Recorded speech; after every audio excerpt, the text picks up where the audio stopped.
तुम दोनों को डराने के लिए आया था और बोल। চাঁপাই নবাবগঞ্জ জেলার সদর উপজেলার জহরপুর সীমান্তে অবৈধভাবে বাংলাদেশে অনুপ্রবেশের অভিযোগে ভারতীয় সীমান্তরক্ষী বাহিনী বিএসএফ এর এক সদস্যকে আটক করেছে স্থানীয় এলাকাবাসী। বুধবার 4 জুন সকাল 7টার দিকে এ ঘটনা ঘটে। আটককৃত বিএসএফ সদস্যের নাম শ্রী গণেশ। তিনি ভারতের নূরপুর বিএসএফ ক্যাম্পের সদস্য।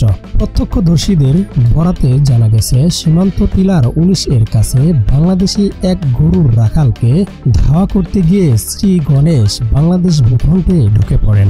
এরপর স্থানীয়রা তাকে আটক করে গাছের সাথে বেঁধে রাখে এবং পরবর্তীতে তাকে বর্ডার গার্ড বাংলাদেশ বিজিবি এর কাছে সুপর্দ করে।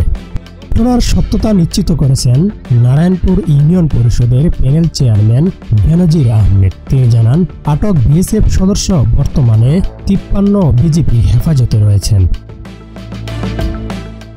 53 বিজিবির হাবিলদার মানিক জানান, অধিনায়ক স্যার বিষয়টি নিয়ে ঊর্ধ্বতন কর্তৃপক্ষের সঙ্গে আলোচনা করছেন এবং শীঘ্রই প্রেস বিজ্ঞপ্তির মাধ্যমে বিস্তারিত জানানো হবে।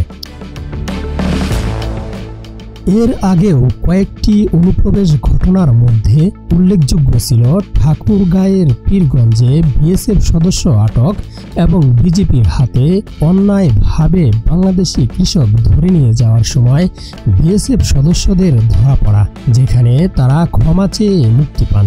এসব ঘটনা সামাজিক যোগাযোগ মাধ্যমে ভাইরাল হয়েছিল।